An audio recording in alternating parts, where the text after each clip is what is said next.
Well, good afternoon, everybody. It's July 15th at about 2:30 in the afternoon, and it's 32 degrees here right now, very hot. But I just thought I'd come out before these flowers are completely finished for the year. I meant to get out here earlier and didn't, and the heat has been taking them fairly quickly this year, so I've still got a few of these butterfly weeds that are in pretty good shape, so I thought I'd get out here and profile the species a bit. So as I mentioned, this is known as butterfly weed. It's one of the native milkweeds that we have here in Canada. We have about 5 or 6 species that are native, and only a couple, 2 or 3 of them are common around this area. Actually, the butterfly milkweed is not really common right around the farm here. It's a little more common as you get off to the west.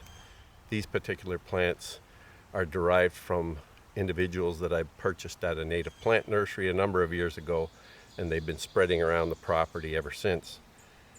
So this is known as Asclepias tuberosa, or the butterfly milkweed, and as you can see, it has beautiful masses of orange flowers all over the top of it. It gets to be about 3 feet in height and 3 feet wide.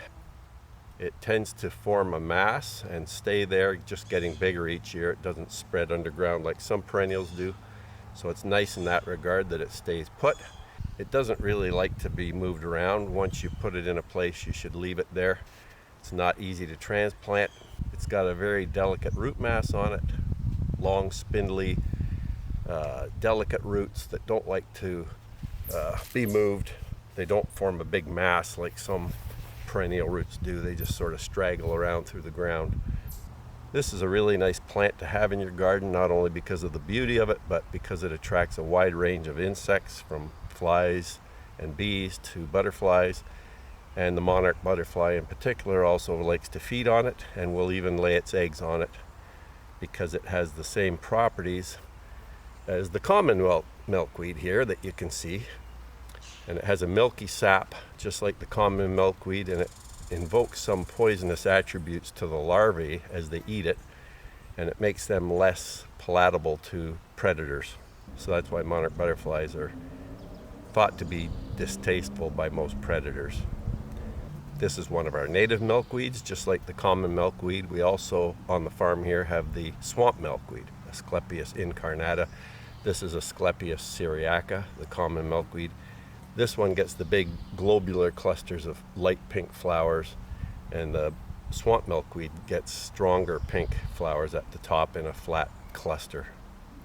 And it typically grows around wet areas, as the name suggests, swamp milkweed. Whereas this one prefers dry, sandy soils with good drainage.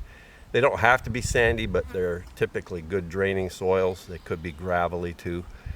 But often where I found it in its natural state to the west of here, over north of Belleville and Trenton, they do tend to be predominantly found on sandy loam soils associated with glacial debris areas and that kind of thing. So this is a really nice plant to have for your garden, especially if you're looking for one with a nice orange color. There aren't too many bright orange perennials around.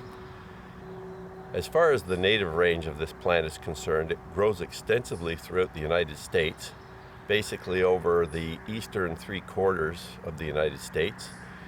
And in Canada, it's found in eastern Canada, primarily in Ontario, Quebec, and parts of the Maritime provinces. It's very drought tolerant, which is good for us here on these sandy soils, because they do dry out very quickly, and this plant can take that.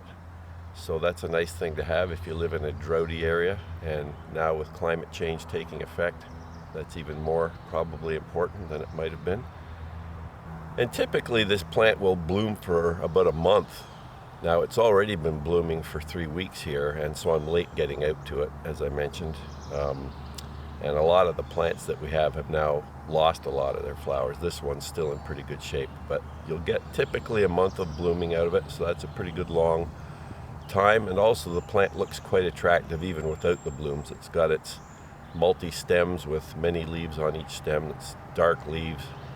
Of the 2 or 3 of these that I planted quite a few years ago, they've now scattered around a lot of the upper portions of our old sand pit, and I probably have 20 or 30 of these plants scattered around, which is really nice. So when they're in full bloom, You can walk over a 2 or 3 acre area and just see them scattered all through there. It's very pretty. So they're an easy care plant, not only due to the droughtiness, but they also have some protective measures based on their structure that prevents most browsers from wanting to eat them. They have a toxic milky sap, as I mentioned.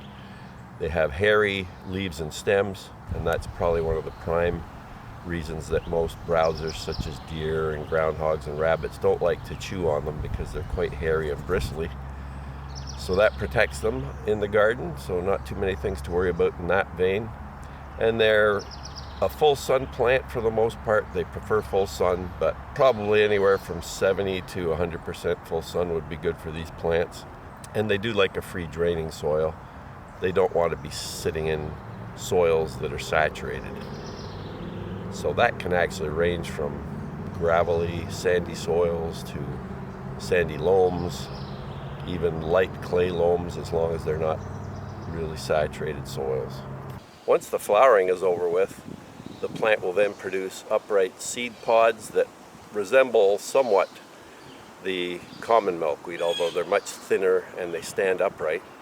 And once they open up in the fall, they spread out the seeds just like the common milkweed on a little parachute-like structure, a white frilly parachute that then sends the seeds flying for quite a long distance if they get into the wind and the thermals in the air.